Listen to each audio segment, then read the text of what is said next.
Shalom untuk kita semua. Sebelum kita mendengarkan firman Tuhan pada saat ini, mari kita satu dalam doa, kita berdoa. Ya Bapa kami yang bertahta dalam kerajaan surga, Bapa yang kami sapa melalui anak Yesus Kristus, segala puji dan syukur kami panjatkan kepadamu. Pada saat ini ya Tuhan, kami akan mendengarkan firman-Mu. Tuhan tolong kami, berkati kami, sehingga firman-Mu yang akan kami dengarkan dapat kami pahami dan dapat kami praktekkan dalam kehidupan kami. Tuhan tolong hamba-Mu yang akan memberitakan firman-Mu, sehingga dapat berkata-kata seturut dan sesuai dengan kehendak-Mu. Biarlah firman-Mu itu menjadi panutan dan penuntun dalam kehidupan kami. Berfirmanlah Tuhan, karena semuanya kami telah siap mendengarkan dalam Kristus Yesus. Amin. Pembacaan kita pada saat ini terambil dari Matius pasal 5 ayat yang ke-13 hingga ayatnya yang ke-16. Matius pasal 5 ayat yang ke-13 hingga ayat yang ke-16, firman Tuhan berbunyi, garam dunia dan terang dunia. Kamu adalah garam dunia. Jika garam itu menjadi tawar, dengan apakah ia diasinkan? Tidak ada lagi gunanya selain dibuang dan diinjak orang. Kamu adalah terang dunia. Kota yang terletak di atas gunung tidak mungkin tersembunyi. Lagi pula, orang tidak menyalakan pelita lalu meletakkannya di bawah gentang, melainkan di atas kaki dian, sehingga menerangi semua orang dalam rumah itu. Demikianlah hendaknya terangmu bercahaya di depan orang, supaya mereka melihat perbuatanmu yang baik dan memuliakan Bapamu di surga. Sampai sedemikian jauh pembacaan kita pada saat ini. Yang menjadi tema renungan kita pada saat ini tercermin lewat kata dan perbuatan. Tercermin lewat kata dan perbuatan. Pada pasal keempat, kita dipanggil atau para rasul dipanggil untuk menjadi penjala manusia. Nah, pada pasal 5 ini, khususnya di ayat 13 sampai ayat yang ke-16, kita dituntut untuk turut ikut dalam apa yang menjadi rancangan Tuhan bagi setiap orang yang percaya kepadanya.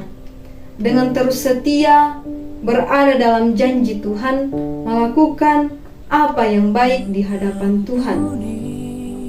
Saudara-saudara yang dikasihi oleh Yesus Kristus, sebagai anak-anak Tuhan, kita dipanggil untuk menjadi garam. Adapun beberapa sifat garam yang menjadi penuntun dalam kehidupan kita. Yang pertama, memberi rasa nikmat. Itu dapat kita baca dalam Ayub pasal 6 ayat 6a. Sayur tanpa garam itu hambar. Begitupun dengan makanan lainnya. Jika tanpa garam, maka akan terasa tawar atau hambar.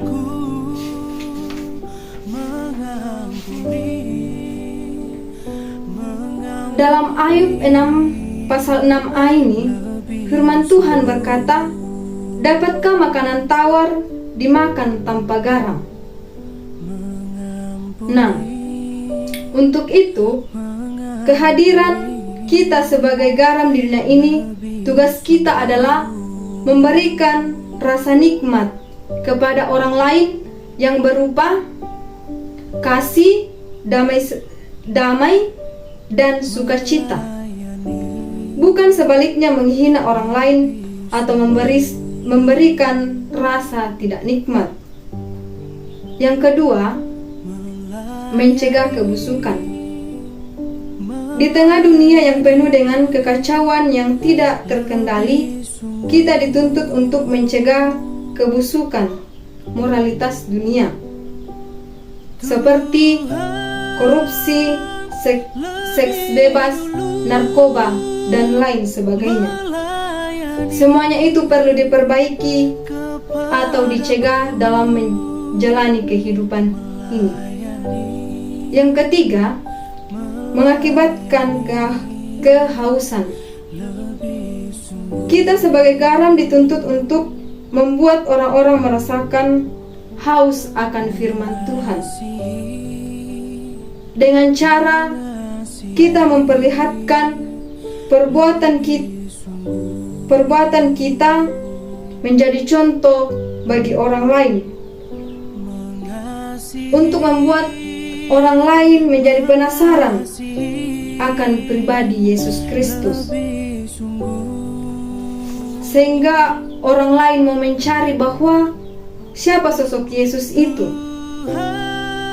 Seperti orang lain melihat kita mempunyai hubungan yang intim dengan Yesus melalui saat teduh, dan dapat merubah orang lain ketika ia melihat kita melakukan hal yang berkenan di hadapan Tuhan. Yang keempat, rela berkorban. Salah satu unsur korban persembahan dan penting kepada Tuhan. Jadi, kita sebagai garam dunia yang Tuhan telah utus, hendaknya kita rela berkorban untuk kepentingan orang lain. Yang kelima, lambang kedamaian. Sebagai garam, hendaknya kita menjadi saluran pendamai untuk orang-orang yang ada di sekitar kita. Kita bukan menjadi sumber kekacauan, melainkan memberi kedamaian bagi orang lain.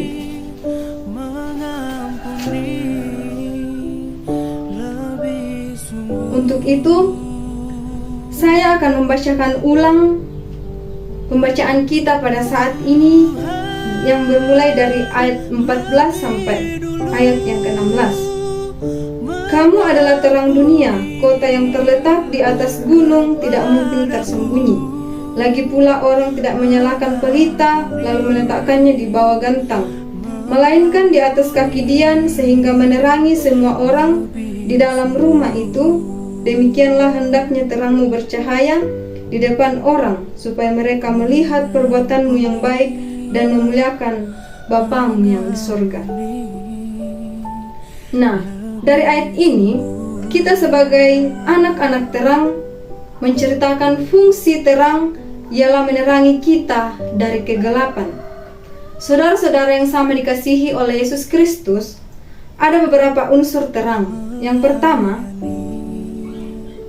terang pasti terlihat. Dimanapun terang itu ditaruh, pasti akan terlihat. Disembunyikan di mana, pasti akan terlihat. Apalagi di tempat gelap, pasti akan terlihat. Untuk itu, sebagai anak Tuhan, harus memperlihatkan identitas Kristen kita. Yang kedua, tidak egois. Jadi, kita harus membagikan terang itu kepada orang lain, seperti kepada orang-orang yang belum hidup dalam terang atau masih hidup dalam kegelapan, atau belum mengenal Kristus. Yang ketiga, lawan kegelapan. Kita dituntut untuk hidup kudus dan tidak beraib, tidak ikut-ikutan dalam kegelapan, dan tanpa cacat.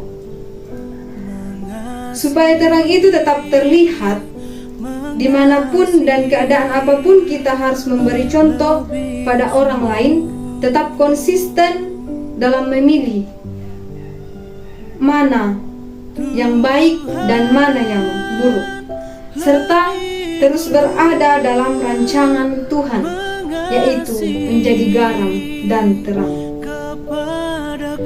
Yang dapat kita pelajari dalam pembacaan kita saat ini ialah kita menyadari bahwa ada banyak sekali rintangan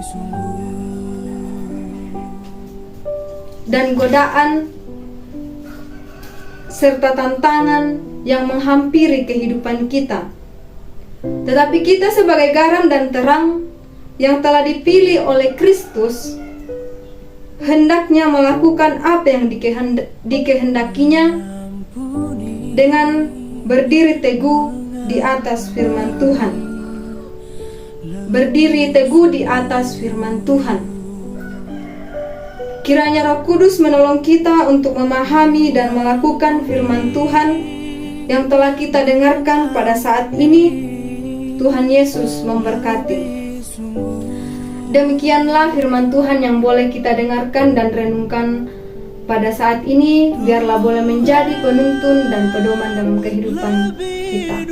Mari kita satu dalam doa. Terima kasih Tuhan Yesus untuk firman-Mu yang boleh kami dengarkan pada saat ini. Biarlah kami pakai untuk hormat dan kemuliaan nama-Mu. Ajarkan kami untuk terus mendalami firman-Mu dan melakukannya seturut dan sesuai dengan kehendak-Mu. Inilah doa kami dalam anak Yesus Kristus, kami berdoa. Amin.